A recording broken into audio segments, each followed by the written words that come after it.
ladies and gentlemen, to the RDFL Footy Show. We're starting to get comfortable here. 2 weeks now at home in a row, so very, very comfortable settings here on the RDFL Footy Show, and some interesting times in the Riddell District Football Netball League over the last 7 days. Looking forward to bringing them all to you as we do every week. Sean Kelly's my name.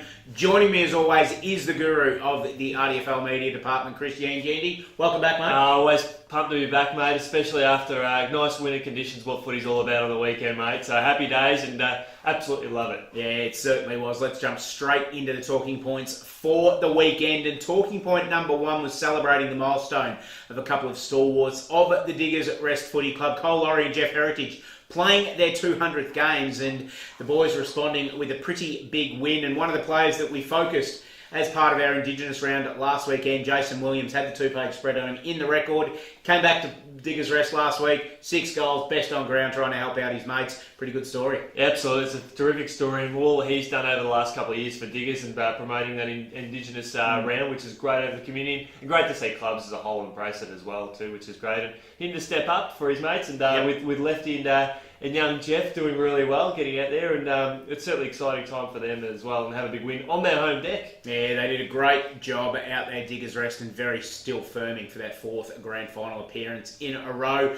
Talking point number 2 is a team that has been on probably the wrong end of some talking points earlier this year, but now really starting to work their way back into it. That's Broadford, who second win in a row on the weekend, beating Lancefield at Lancefield, and doing something on the weekend that not many teams in the RDFL have been able to do in the last year and a half. Keep John Kent goalless. I would say that I don't think Johnny has been kept goalless since he's been in the RDFL, which is he's into his 2nd season. So he was flying. He rode the highs of kicking 5 goals in the RDFL 1 week, and then he got held goalless the next. So that's certainly a big thing. And obviously he's a 4 to 5 goal player. Yeah. It was a 4-goal margin at the end of the day, so that goes to show how much of an impact it was. And of course, the one man in the number 5 jersey, I think he still wears that, Reece Smith. I believe got the job done on him, and he's firming himself as one of the most emerged. I shouldn't say emerging because he's been a good year last year too. Yeah, he's doing really well, and look, I think big things from him this year. And if Broadford going back up, he's going to play a big part, and he has already. Yeah, certainly will. Speaking of teams on the up, talking point number 3 is the Macedon Footy Club. Obviously, you were out watching them play against Woodend in what looked like a pretty scrappy game in very many ways. Woodend taking it up to the Cats, but the Cats having enough to remain undefeated and absolutely flying at the moment with another win at Tony Clark Reserve. And that's the Pies, mate. But that's the mighty Warren side, and not the first person. I mean, that's been just around a bit actually on the weekend as well. It was Woodend Heskett the week before, wasn't it? Yeah. Quite recently. We did talk up the Hawks' great showing. But the Cats, an interesting stat that came across our desk at half time, 40 inside 50s to 15. Wow. For a return of, 1 goal for every 8 entries in the wet, and, Wallen only scored 1 goal at half time. So that was really good. But I think Wallen played better than what the scoreboard suggests. Their backline was under a bit of pressure. Yep. Early in that first term, they really kept pumping the ball forward. They just couldn't get any results. Just not going in there with any direct precision, whereas Macedon go down the other end, and they made the most of a few turnovers. I think they were very happy with the performance as a whole. Obviously, we probably would have liked to have won by a bit more, but I think they'll take a lot of positives out of that. They were very happy, the team, after I spoke to a few members after the game, keeping their opposition to 4 goals, and given that we were talking last week that this is a chance for an upset, well, that's proof in the pudding. The Cats did really well. Yeah, definitely. Good work by Macedon. Good work by Wallen as well, but also Macedon staying undefeated. As we move into round 7 this week, and I know why I was thinking of Woodend Heskett, because they're the first game we're looking at this week. Yes. As they go back to the Gilbert Gordon Oval this week and take on the rampaging Diggers Rest. Really good challenge for Ross Light and his team. Absolutely, big opportunity for them. Unfortunately, the Hawks have been hit really badly with the injury curse. Matty Chucker Burke going down with 2 breaks in his leg against the Bombers last week, so we're thinking of you, Chuck. He's probably one of about 3 or 4, even 5 Hawks that have gone down to serious season injuries and ending injuries, and he's a rating best and fairest winner at the club as well, so he provides a little bit of run off half back, and the old broken fibia and tibia, so we know he's making a speedy recovery, so we're urging everyone to keep out the good wishes out to him. So, but the Boroughs, well, they didn't have their own way against the Centrals. They had to they pushed away after half time, but it was quite close for the first half. So I think it's shaping up to be a pretty good contest. The Hawks they need to bounce back from last week. They got trounced in the final term. I think 8-1 against the Bombers. So they say you're only as good as your last term. Well, they need to reverse that and get some good form on the board. And that last time they played at home, they got a surprising win on the back of some good momentum. And I believe Ben Tobin might be back in the team as well. Ominous signs, though, for other teams looking at Diggers Rest on the weekend. Yes, Jason Williams, fantastic, 6 goals, best on ground, but the name after that on both the goal kicking and the best players lists should probably send a shiver down a few spines if this bloke's up and going. Brent Tuckey starting to really get back into some form now. Well, he certainly is. To kick 4 goals on the weekend and probably more of a cameo role, I think Tuck sort of played as well. And that's the role he sort of played quite well with Luke Smales over recent times, and I don't think the Hawks are going to be able to find a matchup with it for him unless they maybe put someone like a Max Ambler or a Jesse Shepherd. Probably Max Ambler just to match him, like just general size and ability, whereas Shep's probably more capable of running across half back, and they're probably going to need that. Well, I wouldn't be surprised. Unfortunately, we get to see the game, but Tommy Gawthrop just kicked plenty of goals this year for the Hawks. I wouldn't be surprised if he even drifts back and plays defence, which he's done so far this year. Yeah, it'd be very interesting to see. Your tipping? I've got to go to Borough, unfortunately. Yeah, Diggers Been Rest. a Hawks man through and through. No, Diggers Rest, I think, will be a bit too strong in this one. Very interesting game behind us here at Arnold's Creek Recreation Reserve this weekend. Melton Centrals taking on Romsey. Centrals coming off a bit of a dusting at the hands of Diggers Rest. They're not Robinson Crusoe there, though. A lot of teams will have that same fate. Romsey, on the other hand, only 4 points in it against Rupertswood last weekend. A team they always match up well against, especially at Romsey Park. Be interesting to see if they can come out here and do some damage on the weekend. Yeah, well, they led the Sharks for most of the game on the weekend as well, which we were sort of watching on the RDFNL.org.au website. It was great to see the updates were coming through Romsey Park, and we were really pumping up the fact that, geez, Romsey were in for a show. They went down, I think, in the last kick of the game. I think Benny Way had a shot and missed, but they showed that they could match up pretty well. They didn't. Oh, damn it. He got me good. So, look, at the end of the day, I believe Chris Burkett didn't play in the seniors last week there for Romsey, so for whatever reason, if he comes back in the team, he'll have a good impact. And Rex Hickman, look out, he was in great form over the Interleague. And he was. Good opportunity to actually catch up with the Interleague and just sort of see where he was at with his footballing career so far. And he's aiming to get those 3 or 4 goals every week, which just seems to be what he's doing and doing really well. And if he can do that, and they can get Matty Gilmore firing, they can get Johnny O'Brien firing, then they've got the firepower up there, Centrals, but they just can't seem to get it all together at the one time. Well, they played a really good team last week in Diggers Rest. Hickman kicks 4 and Gilmore kicks 3. So they're going to be up against a team not as strong. So you expect those two to come up together. And they both haven't been firing at the same time. Both of them capable of kicking 5 or 6 goals a game each. Then hopefully, for their sake, this is the game they can deliver. Tipping? This is a really hard one to tip. I think probably have to go on Romsey's form last week. They did show a lot of promising signs against Rupertswood, who've beaten the Bombers on a really good side this year. So just on that alone, I think they're competitive edge. Speaking of Rupertswood, they've got a huge game this week at Salesian College as they take on a resurgent Broadford.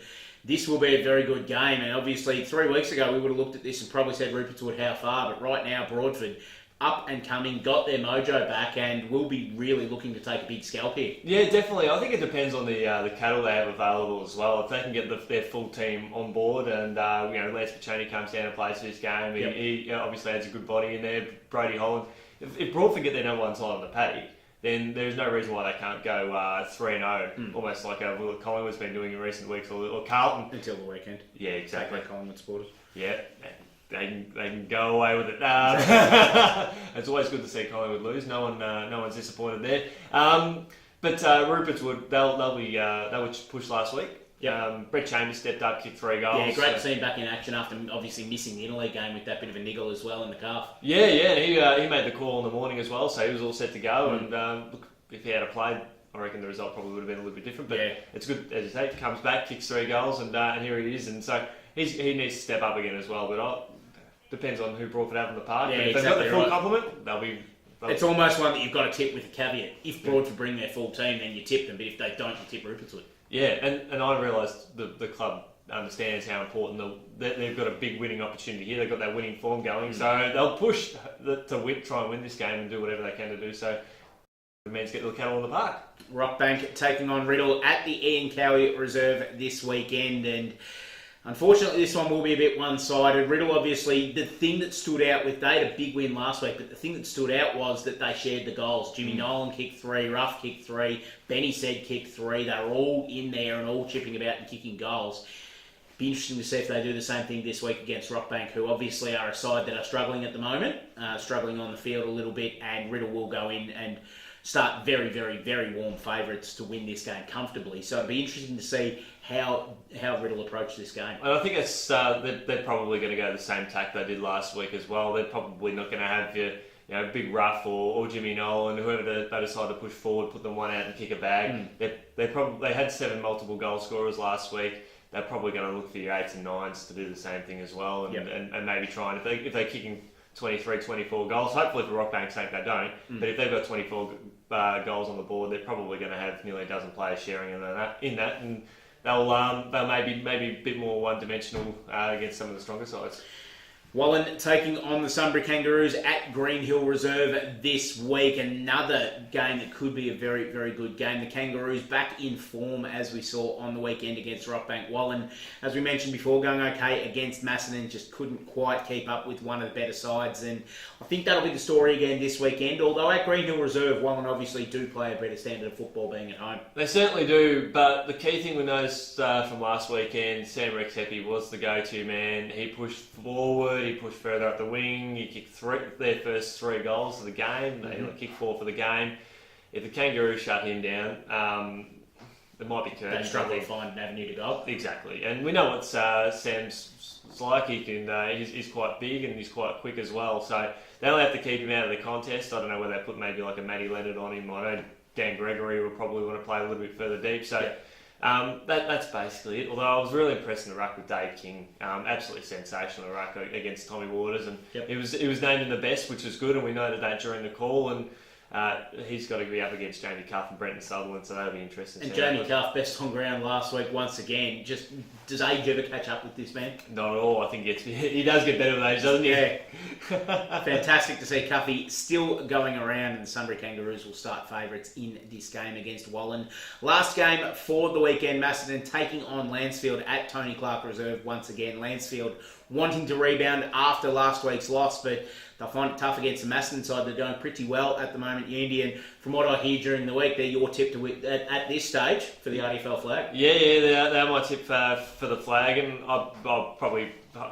I've been going on record. That's pretty crazy to do that. Their last premiership was 40 years ago, and this is their first really big chance to really do it. And I think they showed some good form on the weekend. Did have a chat to Matty Knox after the game, and he really emphasised how good it was to have that inter-league week off, because he did have some of those niggles, and he showed that. Kicked 3 goals against a good quality backman in the first term last week. But I said to him after the game, one of the things I'm really looking forward to next week is the shootout, and obviously Johnny Kent coming off a donut. If he rebounds, he might kick 5 or 6, and Knoxie might do the same thing. And I think we might be in for a treat that the fans are owed. I think when you've got 2 gun full forwards, 2 best that seem to be at this stage in the competition. Yeah, Macedon tipping this one yourself. Yeah, we're going to go to the Cats. Could see the Tigers needing a rebound. They've lost games to Wallen and Broadford the last few weeks, which they know they are capable of winning. So, but the Cats they've shown a bit of vulnerability in recent weeks. So, Tigers won't count themselves out of this one. No, not indeed at all. That's all the time we've got for this week and for next week as well, because obviously with the Queen's birthday bye this year, no footy next weekend, so we're going to have a week off the RDFL footy show as well. We'll come back obviously the next week and review round 7. We'll also have a look at, obviously, whilst the senior ranks are off next week, not the case for the juniors, with the AFL Vic Junior Metro Championships happening over the long weekend as they do every year. So we'll have a look at that one, but there won't be any RDFL footy show next week. So we'll say goodbye now, Yeendy, and it'll be a long farewell, I suppose, because it'll be 2 weeks before people see us again. Oh no, they'll probably be happy to see the back of us. Just very much so. All the fan mail is saying, just get off. We're sick of it. Oh no, they're sick of me, mate. They want to see more of you on the dulcet tones, mate. Do not know about that at all, but we do thank you though for watching the RDFL Footy Show again for this week. We'll be back in a fortnight's time here on the RDFL website. We'll see you then.